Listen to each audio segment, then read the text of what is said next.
o que certamente facilitará negociações semelhantes com outros clientes. Contudo, 10% era sua meta mínima, e ele tentará, na fase de ajustes, conseguir sua meta ideal, que é de 50% de toda a área plantada.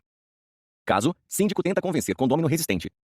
O síndico Adão tinha como meta convencer o morador Arnaldo a vender parte de seu terreno para obras de melhoria do condomínio em que moram. O motivador de Arnaldo é evitar perda, e sua batina é forte, pois ele tem poder de veto. Com essas informações, Adão está preparado para fazer uma proposta. O senhor se sentiria confortável em conversar com um especialista para receber sugestões de melhorias? Desde que me ouçam, posso pensar a respeito. Qual o melhor horário para eu agendar uma conversa entre um especialista e o senhor? Amanhã às 18. No horário marcado, o especialista começou a conversa. Senhor Arnaldo, o síndico me disse que o senhor está muito preocupado com a segurança e a falta de privacidade. É verdade? A segurança do condomínio é péssima, a privacidade pior ainda. O senhor tem razão. E para piorar, sua casa é a primeira depois da entrada, o que a torna ainda mais vulnerável. Posso mostrar uma sugestão de projeto? Pode. Depois de mostrar o projeto deixando claro sua experiência de 20 anos em segurança patrimonial, o especialista propôs. Se o senhor ceder apenas 10% de seu terreno, poderemos fazer um muro mais alto e uma guarita mais segura. Além de o condomínio pagar por seu terreno, estou autorizado a fazer obras de acabamento para melhorar sua segurança, para que o senhor não perca nada. Ou seja, o risco de invasão diminuirá significativamente. O senhor não precisará ficar negociando com vizinhos desagradáveis e ainda terá mais privacidade. O que acha? Acho que o projeto ficou bom, mas não gostei da ideia de ceder parte do meu terreno. Entendo, mas garanto que é a melhor solução, principalmente para o senhor, que é tão zeloso com o bem-estar de sua família. Vou analisar com mais cuidado, porém adianto que vou querer uma indenização maior. Com a ajuda do especialista, o síndico já conseguiu a meta mínima, a cessão do terreno para as obras. Agora, na fase de ajustes, ele tentará conseguir a meta ideal, que é pagar apenas o valor de mercado como indenização pelo terreno. Caso, sócia quer romper a sociedade. A engenheira Marta tem como meta convencer Joel, seu desinteressado sócio, a sair da operação da construtora que administram juntos. O motivador de Joel é evitar incômodo, e sua batina é média. Com todas essas informações, Marta preparou a seguinte proposta. Joel, agradeço sua sinceridade por dividir suas angústias. Você me autoriza a buscar algumas opções de negócio com terceiros? Sim, Marta. Fico aliviado em ter sua compreensão, mas não quero ser pressionado para tomar decisões radicais. Fique tranquilo, vou buscar uma solução equilibrada. Uma semana depois, Marta apresentou a proposta. Joel, temos 4 casas não vendidas em estoque e uma dívida equivalente ao valor de 8 casas. Minha proposta é que você fique com as 4 casas para vender como quiser e eu assumo todas as dívidas e fico com 100% do negócio. O que acha? Sinceramente, acho que ainda é pouco, pois sua proposta equivale a 30% do nosso patrimônio total. É verdade, mas eu assumiria todas as dívidas e, como não tenho dinheiro, teria de conseguir um novo empréstimo ou um novo sócio. Ou seja, os riscos ficariam todos comigo e você, além do patrimônio, teria mais tempo e qualidade de vida. Ainda acho pouco. Joel, acho a proposta tão justa que aceito exatamente o que propus. Eu fico com as casas e você fica com todas as dívidas e a empresa. Prefere assim? Obrigado, Marta, mas acho que não consigo cuidar de tudo sozinho. Quero uma vida mais tranquila e sem tanta pressão por resultados. Mas quero um valor compatível com todos esses anos de trabalho. E se eu ficasse com as casas e 20% do negócio? Apenas como acionista e sem participar da gestão. Marta ainda não fechou o acordo, mas já conseguiu sua meta mínima, que era tirar Joel do dia a dia da empresa. Ela precisará negociar mais ajustes para chegar à sua meta ideal, que é ficar com 100% do negócio sem endividar-se tanto. Caso, mãe tenta motivar o filho adolescente a estudar. A mãe tem como meta convencer seu filho a se dedicar mais aos estudos. O adolescente tem como motivador sentir prazer. Ele só quer saber de jogar vôlei e sua batina é fraca, pois sabe que os pais e a escola exigem boas notas. A mãe combinou com o pai que, para evitar conflitos, só ela falaria em nome do casal, mas dentro dos parâmetros acertados previamente entre ambos. Você está disposto a trabalhar meio período para pagar o colégio e as despesas de viagem? Mas eu não teria tempo de treinar. Pois então, meu filho, não temos condições financeiras de bancar seus estudos, clube para treino, viagens, etc. Gostaria que você pensasse em tudo isso durante a semana e no domingo nos apresente uma proposta, ok? No dia marcado, o rapaz se reuniu com os pais. Decidi permanecer no colégio e vou me esforçar para melhorar minhas notas. Ficamos muito felizes em ouvir isso de você. Como avaliaremos seu esforço? Muito fácil. No início do ano, vocês se orgulharão dos meus resultados. O final do ano está muito distante para avaliar seu desempenho. Como você é avaliado no time de vôlei? Toda semana, o técnico mostra meu desempenho quanto à porcentagem de acerto de saques, levantamentos, ataque, recepção e defesa. E por que ele faz isso com essa frequência? Para que possa acompanhar minha evolução técnica e física. O que acontece se você ficar abaixo da média? Tenho de treinar mais. E se não melhorar, vou para a reserva. Que tal fazermos o mesmo com as matérias na escola? Mas semanalmente é muito puxado. E anualmente é muito distante. Proponho combinarmos com o coordenador de classe uma avaliação quinzenal, até porque eles têm interesse em que você seja bom aluno para continuar no time da escola. Que vergonha, mãe. Todo mundo vai saber que o coordenador está na minha cola. Quem então avaliaria seu desempenho e com qual frequência? A mãe ainda não fechou o acordo. Contudo, já conseguiu sua meta mínima de fazer com que Rodrigo se comprometa mais com os estudos no dia a dia e não apenas nas provas finais. Ela precisará negociar mais alguns ajustes para chegar à sua meta ideal, que é acompanhar quinzenalmente seu desempenho escolar. Caso, empresário tenta manter funcionária exemplar. Joffre tem como objetivo manter no emprego a arquiteta Márcia, que pediu demissão para cuidar dos filhos. A motivação principal dela é reconhecimento, e sua batina é baixa, pois o marido está pressionando para que ela saia do emprego. Com essas informações, Joffre preparou a seguinte proposta. A remuneração não faria falta no orçamento da família? Faria. Teríamos de cortar despesas e readequar os gastos. E se acharmos uma solução intermediária? Como assim? Você poderia trabalhar parte do tempo em casa, interessa? Estou tão cansada que não tinha pensado nisso. Como seria? Você viria para a loja das 13h30 às 17h30, para atender seus principais clientes e aqueles que vierem por indicação. No restante do tempo, você ficaria em casa finalizando os projetos ou negociando por telefone. E se eu não der conta? Tenho certeza de que dará. Os clientes adoram seu estilo. E como 80% do que você ganha vem de comissões, meu risco será mínimo e você se empenhará para manter seus rendimentos. E os outros vendedores não ficarão chateados comigo? Não gostaria de me sentir excluída. Pelo contrário, Eles ficaram preocupados com sua saída, pois disseram que você os ajuda bastante. E com seu carisma, atrai muitos outros clientes que eles acabam atendendo quando você não tem tempo. Nossa, não sabia que era tão benquista. Ter esse reconhecimento vale até mais do que a remuneração. Eu acho que tem tudo para dar certo, Márcia. Precisamos apenas ajustar a metodologia de trabalho. O que você acha? Acho que vale a pena pensar melhor no assunto. Apenas preciso conversar com meu marido, pois isso não estava em nossos planos. Amanhã darei a resposta, ok? Joffre ainda não fechou totalmente o acordo, mas já conseguiu sua meta mínima, que era convencer Márcia a negociar com o marido para trabalhar em meio período na loja. Ele precisará negociar mais alguns ajustes para chegar à meta ideal, que é manter a excelente produtividade de Márcia. Caso, marido tenta convencer a esposa a conseguir um sócio para diluir os riscos da nova empresa. Mauro pretende apoiar Ana, sua esposa, a ser uma pequena empreendedora, mas acha a iniciativa arriscada e quer convencê-la a conseguir um sócio. A motivação principal de Ana é o altruísmo, e sua Batna é média, pois não conseguiu as condições financeiras básicas para começar o empreendimento. Com essas informações, Mauro preparou a seguinte proposta. Quantos meses vocês terão de reserva financeira? 3 meses. Vamos torcer para que a partir do segundo mês comecemos a faturar. Vocês estudaram alternativas caso demore mais do que 3 meses? Pensei em conseguir um empréstimo dando um dos apartamentos como garantia. Você se opõe? Sinceramente, fico preocupado em arriscar o patrimônio que está reservado para termos uma velhice tranquila. O que você acha de conseguirmos um sócio? Não havia pensado nisso. O problema é que se for alguém mesquinho, haverá conflitos. Pois você sabe que eu quero muito contribuir para que os coletores de lixo tenham uma vida mais digna. Por isso precisamos escolher muito bem. Você só poderá ajudar as pessoas se o negócio for bem administrado e lucrativo. Se a empresa falir, além de deixar todo o pessoal na mão, acabará com metade do nosso patrimônio. Você tem razão. Precisamos de alguém que, além de dinheiro, tenha competência para ajudar a viabilizar a empresa. Você teria alguém para indicar? Pensei em uma ex-colega de empresa. Ela também é altruísta, muito competente na área financeira, tem um pequeno capital para investir e está insatisfeita com o emprego atual. Acho que valeria a pena conhecê-la. Além de diluir os riscos do investimento, você teria um apoio importante para tocar o dia a dia. Você agenda uma conversa com ela nos próximos dias? Sim. Mauro encaminhou o acordo com a esposa, mas precisará negociar mais alguns ajustes com Ana e a eventual sócia. Capítulo 15. Faça ajustes. Comunicação não é o que você diz, mas o que o outro entende. David Ogilvy. Imagine-se em um hotel de uma cidade turística que você foi pela primeira vez. É domingo e você decide pedir sugestões na recepção para almoçar em um ótimo restaurante.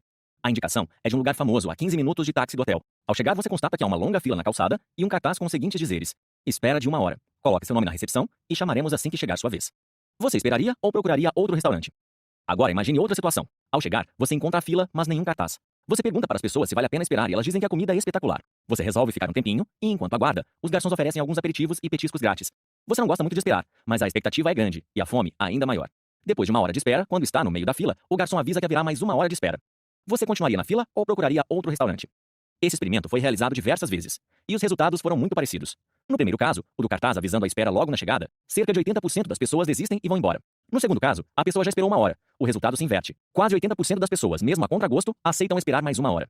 A explicação mais plausível é de que no primeiro caso, as pessoas não investiram quase nada em tempo, energia e expectativa. Ou seja, estão pouco comprometidas com a espera e desistem com facilidade. No segundo caso, a pessoa já investiu 1 hora de seu tempo, criou expectativa sobre o cardápio, conversou com as pessoas na fila, degustou algo apetitoso, portanto, fica menos disposta a desistir e começar a procurar outro bom restaurante, que provavelmente também terá uma longa fila. Com negociações bem feitas acontece o mesmo. Digamos que você e seu interlocutor tenham investido 1 hora em vínculo, perguntas, análises mútuas e, por fim, receberam uma proposta que, mesmo não sendo a ideal, dificilmente será rejeitada por completo, pois vocês já investiram tempo e esforço mental. Assim, na maior parte das vezes, os ajustes são até mais importantes do que a proposta inicial, pois as pessoas começam a analisar o que podem obter de você naquele momento e vice-versa. Quanto mais tempo seu interlocutor e você tiver investido nas fases anteriores, maiores serão as chances de que a negociação chegue a um bom termo. Não se esqueça de que seu interlocutor tem os próprios interesses, e por melhor que tenha sido sua proposta, sempre restarão dúvidas. Este será o momento de esclarecê-las. Uma boa pergunta para iniciar a fase de ajuste será: algo do que eu disse não ficou claro ou está mal explicado? Você está assumindo a responsabilidade por qualquer falha e ao mesmo tempo dando liberdade para o outro apresentar suas dúvidas. Evite perguntas como: o que você não entendeu? O outro teria de assumir a própria ignorância e poucos gostam de fazer esse papel, preferindo manter silêncio ou rejeitando mentalmente sua proposta. Que argumentação complicada, acho melhor não continuar a conversa. Por outro lado, se seu interlocutor estiver à vontade, preferirá expressar suas dúvidas e discordâncias, pois na maioria das vezes, as objeções representam interesse. Como diz o ditado, quem desdenha, quer comprar. Quanto mais contra-argumento seu oponente apresentar, maior será o interesse em sua proposta. Assuma mais uma vez a postura de ouvinte atento. Escute as objeções, anote o que for mais pertinente e esclareça todos os pontos com boa vontade. Tome muito cuidado para não parecer impaciente, arrogante ou agressivo, pois é provável que nessa altura do jogo vocês estejam cansados e mais sujeitos a cometer deslizes.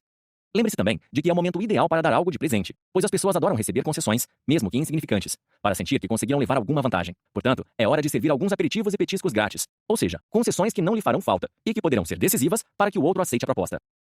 Algumas dicas. Ofereça pequenos descontos. Posso dar 3% no pagamento à vista. Pergunte o que ele gostaria de ter a mais. Proponha parcelamentos. É possível fazer em 5 vezes sem juros. Pergunte se ele gostaria de fazer uma contraproposta. Ofereça segurança. Se houver qualquer dúvida, você terá meu acompanhamento pessoal. Dê garantias formais. Tudo o que combinamos será feito sob forma de contrato. Ofereça comodidade extra. Cuidarei de toda a parte burocrática. Demonstre gratidão. Gostei tanto de negociar com você que o indicarei a outras pessoas. Para exemplificar, vamos falar sobre os ajustes dos 6 casos que vimos anteriormente. Caso: gerente tenta fazer uma primeira venda para um grande agricultor. Carlos propôs a Nestor cuidar de uma parte da lavoura e comparar os ganhos com a concorrência. Então, Nestor fez uma contraproposta. Aceito fazer um teste de 10% da área plantada. Qual é sua preocupação, senhor Nestor? Sua proposta é tentadora, mas como você espera obter 20% a mais de lucro? Minha equipe fará um monitoramento detalhado da área de que cuidarmos e otimizaremos o uso de todos os insumos. Por exemplo, muitas vezes é feita uma ou mais aplicações desnecessárias de inseticidas ou fungicidas, ou usando o timing errado. Como temos mais opções, posso escolher o melhor produto para aquele momento específico. Isso diminui os custos, melhora a produtividade e aumenta o lucro. Mas 50% da lavoura parece muito. Por que uma área tão grande? Para que tenhamos escala. Nosso modelo de negócios baseia-se em uma prestação de serviços muito superior à da concorrência, que só vende preço. Não damos descontos, mas contribuímos de fato para que nossos clientes aumentem seu lucro mediante o uso correto dos insumos. Para conseguir isso, pagamos salários mais altos para nossos agrônomos, que atendem um menor número de clientes e têm mais tempo para fazer toda a análise necessária. Com uma área maior, poderia designar um agrônomo para visitar sua propriedade toda semana. Qual seria o mínimo para começarmos? Para termos resultados comparativos confiáveis, no mínimo um terço da área, mas insisto que façamos 50% para otimizar nosso trabalho e aumentar seu lucro. Vou aceitar fazer 25% da área, mas não pagarei à vista, e sim depois da colheita. Não há problema, o senhor tem crédito. Como o percentual ficou um pouco abaixo do ideal, preciso fazer um pedido. Qual? Gostaria de sua autorização para divulgarmos todos os dados da colheita e os resultados que obtivermos para toda a região. Tive boas referências a seu respeito, mas ficarei de olho. Se os resultados forem realmente bons, autorizaria a divulgação. Caso, síndico tenta convencer condômino resistente. O síndico já conseguiu a meta mínima, que era a cessão do terreno para as obras, mas o morador quer um valor mais alto pela área. Vou analisar com mais cuidado, mas adianto que vou querer uma indenização maior. Infelizmente, só estou autorizado a pagar o valor de mercado. Mas é pouco pelo transtorno que a obra me causará. Posso tentar aprovar que o senhor não participe do rateio para o pagamento das reformas. Isso significa quase 10% acima do valor de mercado do terreno. Que tal? Os outros moradores aprovariam? Eu teria algumas dificuldades. Precisaria fazer outra votação. Mas acho que conseguiria a aprovação. Posso convocar a assembleia? Pode, mas não aceitarei nem um centavo a menos daquilo que você propôs. Ok, preciso que o senhor assine uma proposta formal, aceitando o valor de indenização, mais a contrapartida de não pagar pelas reformas, certo? Pode preencher a proposta, mas me dê um dia a mais para ler com cuidado antes de assinar. Como diz o ditado, o diabo mora nos detalhes. O senhor tem toda a razão em ser cuidadoso. Ainda hoje trarei o documento para sua análise. No dia seguinte, o documento está correto e assinado. Tem certeza que consegue aprovar na Assembleia? Pode ter certeza de que farei o possível para que a votação seja favorável. Se der tudo certo, amanhã trarei o contrato definitivo para sua assinatura. Combinado? Sim. Caso, sócia tenta romper amistosamente a sociedade. Marta ainda não fechou o acordo, mas já conseguiu sua meta mínima, que era afastar Joel do dia a dia da empresa. E se eu ficasse com as casas e 20% do negócio, apenas como acionista e sem participar da gestão? Até poderia ser, mas não se esqueça de que você ainda seria responsável por 20% das dívidas e não participaria das decisões. É isso que realmente deseja? Eu receberia minha parte dos lucros no final de cada ano contábil, certo? Meu orçamento prevê que os próximos 3 anos serão dedicados ao pagamento das dívidas e à aquisição de um novo terreno. Por isso, não haverá distribuição de dividendos antes de 4 ou 5 anos. Somente teremos uma retirada mensal como salário para quem estiver na ativa do dia a dia, o que não seria seu caso. Assim fica ruim. Que tal eu ficar com as 4 casas e 15% do negócio? Ofereço 10%. Que tal ficarmos no meio termo e fecharmos por 12,5%? Aceito, mas você pagará todos os impostos atrasados das 4 casas e faremos uma cláusula que você só poderá vender essa sua nova participação para mim, ok? Não era exatamente o que eu gostaria, mas sua proposta é justa e podemos fechar assim. Caso, mãe tenta motivar o filho adolescente a estudar. A mãe já conseguiu sua meta mínima de fazer com que o filho se comprometa mais com os estudos no dia a dia. Agora, ela quer combinar como será feito o acompanhamento. Se você não quer o acompanhamento do coordenador de classe, quem então avaliaria seu desempenho e com qual frequência? Acho que a senhora, no final de cada semestre. Não gosto de ninguém no meu pé o tempo todo. Filho, você sabe que fazemos isso para seu bem. Para se tornar um atleta profissional, você precisará ter patrocínio do colégio por no mínimo 2 anos. E a norma é clara. Alunos repetentes saem do time. Aceito ser responsável por acompanhar seus progressos mensalmente, ok? Ok. Mas o que será avaliado? Apenas a frequência e as notas das provas. Qual é o mínimo? Será 90% de frequência e nota 7, que é o mínimo para aprovação. E se eu não conseguir, o que acontece? Qual é a sua sugestão? Aulas particulares, pode ser? Infelizmente não temos dinheiro. Se você ficar abaixo da média, pediremos aulas de reforço para a supervisão da escola. Eles têm todo o interesse em que você seja um ótimo aluno, certo? Não será preciso, pois me esforçarei bastante. Se alcançar as notas, poderei viajar com o time para os campeonatos? Sim, esse será seu prêmio. Estamos combinados? Sim, estamos. Caso, empresário tenta manter funcionária exemplar. Joffre está negociando com sua melhor funcionária, Márcia, para que ela trabalhe por meio período na loja e o restante em home office, mas mantendo sua excelente média de vendas. Precisamos apenas ajustar a metodologia de trabalho. O que você acha? Acho que vale a pena pensar a respeito. Apenas preciso conversar com meu marido, pois isso não estava em nossos planos. Amanhã darei a resposta, ok? No dia seguinte, conversei com meu marido, e ele ficou até aliviado, pois teríamos de apertar nosso orçamento. Matriculei meus filhos em uma escolinha no período da tarde, e como terei uma renda razoável, poderei manter uma babá no turno da manhã para me ajudar com as crianças enquanto faço os projetos. Assim, meu marido poderá viajar mais tranquilo. Ótimo, Márcia. O que você precisará para trabalhar em casa? Um novo notebook e um telefone celular exclusivo para o trabalho. Está ok. E quanto aos sábados, que é o dia de maior movimento? Poderei trabalhar sem problemas, pois meu marido não viaja nos finais de semana e poderá ficar com as crianças. Como ficaria meu salário e as comissões? Manteremos como está, desde que você consiga atingir uma venda de R$ 100.000 por mês, que é um pouco abaixo de sua média histórica, pode ser? Acho que R$ 100.000 é muito. Poderia ser 80 mil? Sua média no ano passado foi de R$ 120.000 por mês. Tenho certeza de que, como terá mais flexibilidade, poderá inclusive fazer visitas a potenciais clientes no período da tarde e vender até mais. Tenho receio de decepcionar você. Vamos deixar a meta em R$ 90.000 por mês, Joffre? Ok, Márcia. Vamos manter essa meta para os próximos 6 meses. E depois faremos uma análise. Combinado? Fechado. Caso, marido tenta convencer a esposa a conseguir um sócio para diluir os riscos da nova empresa. Mauro está tentando convencer a esposa a admitir uma sócia para diminuir os riscos do negócio e limitar o uso das reservas financeiras do casal. Acho que valeria a pena conhecê-la. Além de diluir os riscos do investimento, você teria um apoio importante para tocar o dia a dia. Você tem razão. Vou agendar uma conversa nos próximos dias. Ótimo. Uma semana depois, sua amiga adorou a ideia, pois se identificou com os meus valores e acha que pode contribuir muito com a melhoria de vida do pessoal envolvido na coleta de lixo. Também acredita que o negócio é financeiramente viável e pode dar lucro depois de alguns meses de trabalho duro. Excelente. Como ela pretende aportar os recursos? Assim que vender uma casa na praia, o que pode demorar de 3 a 6 meses. Ela sabe que seu orçamento é limitado? Sim, deixei tudo absolutamente claro, inclusive a necessidade de contratarmos vendedores. Quando vocês pretendem assinar o contrato? Assim que a ONG que financia o projeto aprovar a entrada dela. Eu já falei com eles e não haverá entraves. Melhor assim. Sugiro que antes de começar o negócio, vocês esperem que toda a papelada esteja em ordem. Assim faremos. Conforme visto, muitas das negociações descritas começaram com propostas relativamente fixas, que foram se ajustando conforme as partes abriam o jogo e demonstravam real interesse. É importante relembrar que sua flexibilidade e a maior ou menor quantidade de concessões deverão ser baseadas nos seguintes pontos. Tipos de negociação. Acidental. Faça como achar melhor, pois não há necessidade de manter o relacionamento nem de obter bons resultados. Cooperativa. Faça concessões, visando mais o relacionamento que os resultados. Equilibrada. Seja flexível e troque concessões buscando tanto o relacionamento como os resultados. Utilitária. Faça poucas concessões, tentando maximizar os resultados. Trunfos. Expertise, credibilidade, poder, talento natural e padrões. Quanto mais fortes forem seus trunfos, menor será a necessidade de concessões. Bate na forte, poucas concessões. Bate na fraca, muitas concessões. Para resumir, as negociações mais delicadas e que exigirão maior esforço, determinação, paciência e perseverança serão as equilibradas, pois os trunfos e as batinas são parecidos para ambos os lados. Nos casos em que você e seu interlocutor tiverem condições parecidas, cresce ainda mais a importância dos ajustes. Capítulo 16. Feche o acordo. 1 grama de confiança pessoal bem fundamentada vale mais que 1 tonelada de contratos formais. J.P. Morgan. Você já deve ter percebido que obter bons resultados em uma negociação tem muito mais a ver com o processo todo do que com técnicas mirabolantes de fechamento. Se as fases anteriores foram bem feitas, certamente a etapa de fechamento será muito mais fácil, quase natural, e seu interlocutor enviará discretamente sinais de que está pronto para isso. Sinais de fechamento são reações positivas do outro lado, indicando que está pronto para concluir a negociação. São sinais muito variados que podem passar despercebidos, pois pouquíssimas pessoas dirão: adorei sua proposta, vamos fechar imediatamente o acordo. A chave é ouvir atentamente o que o interessado diz e aprender a identificar os sinais de fechamento. Exemplos. Parece bom. Quais são as outras opções? Quando poderiam entregar? Explique um pouco mais. Tem desconto à vista? Quando posso dar a resposta? Você acha que essa é a melhor opção? A principal dica nessa situação é: não deixe a oportunidade passar e proponha o fechamento. O pior cenário ocorre quando seu interlocutor, por não ter mais argumentos contrários à sua proposta, tenta ganhar tempo ao dizer: vou pensar melhor e assim que possível voltarei a contatá-lo. Não se conforme com essa situação e pergunte de imediato: quais são as suas dúvidas? Podemos repassar todos os pontos detalhadamente. Aproveite a brecha, responda às dúvidas, faça ajustes se necessário e feche o acordo. Se ficar para outro dia, você provavelmente terá de recomeçar tudo: vínculo, perguntas, nova proposta e mais ajustes. Portanto, se você está convicto de que o acordo é bom para ambos os lados, seja objetivo e tome a iniciativa ao propor o fechamento. Sugiro apenas 4 estratégias.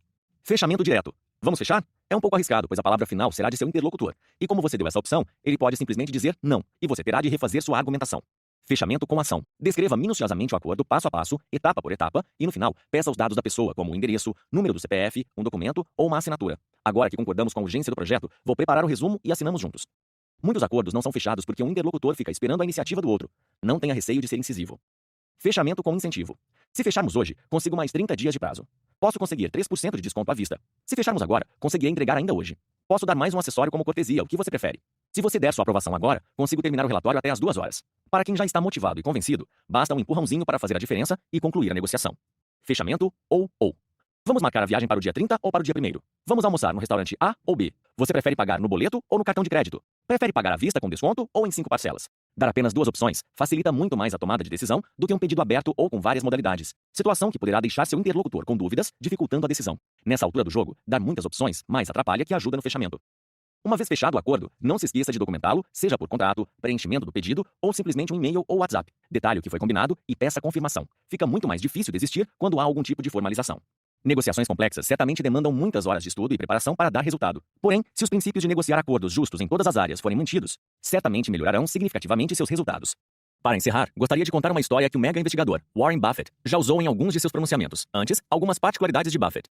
É considerado o maior investigador de todos os tempos. É uma das 3 pessoas mais ricas do mundo, com uma fortuna estimada em 2019 no valor de 65 bilhões de dólares. Em 2017, reportou um ganho pessoal de 30 milhões de dólares por dia. Deixou registrado que 83% de sua fortuna será doada à Fundação Bill e Melinda Gates. É o maior ato filantrópico da história. Deixará como herança para os 3 filhos apenas o suficiente para que tenham uma vida confortável, mas que precisem continuar trabalhando. Mora modestamente na mesma casa comprada por 31 mil dólares em 1958. Nunca teve seguranças e dirige o próprio carro, um modelo básico. Aos 89 anos, continua trabalhando das 8h30 às 17h30, 5 dias por semana. Em 1965, quando assumiu o controle da Berkshire Hathaway, empresa que concentra seu portfólio, as ações da companhia eram negociadas a cerca de $10 cada. Atualmente, cada ação custa perto de $100 mil. Quem aplicou $100 na firma de Buffett em 1965 tem hoje o equivalente a $1 milhão. Os mesmos $100 aplicados na média do Dow Jones, Bolsa de Valores de Nova York, equivaleriam hoje a cerca de $3 mil. É considerado um negociador preparado, estudioso, perfeccionista, exigente e quase implacável, mas absolutamente confiável. Há uma brincadeira corrente no mercado de capitais. A palavra de Buffett vale mais do que 100 páginas de contratos assinados. Buffett conta que aos 16 anos adorava automóveis e queria muito ter um, apesar de ser algo quase impossível para alguém de classe média baixa como era o caso de sua família na época. Certo dia, sonhou com um gênio da lâmpada que lhe fez a seguinte promessa: Warren, tenho acompanhado sua vida e decidi atender um único pedido. Darei o carro que você quiser. Escolha o modelo, que amanhã voltarei no mesmo horário para providenciar seu pedido. Ele acordou e pensou: já ouvi muitas histórias sobre gênios e com certeza deve haver alguma pegadinha. Na noite seguinte, ele contou que, mais ou menos no mesmo horário, o gênio voltou no sonho para realizar o desejo. Porém, como Buffett desconfiava, havia uma condição prévia, e o gênio disse: escolha bem, pois será o primeiro, mas também o último carro que você terá na vida. Quando acordou, a primeira coisa que pensou foi em qual seria sua estratégia ao saber que o carro teria de durar para o resto da vida. E concluiu que, se assim fosse, tomaria várias providências. Leria o manual muitas vezes, manteria o carro em lugares protegidos de intempéries climáticas, consertaria imediatamente qualquer arranhão ou pequeno defeito, faria todas as revisões dentro do prazo, não abusaria do motor, só usaria gasolina de primeira, cuidaria do interior com esmero, e assim por diante.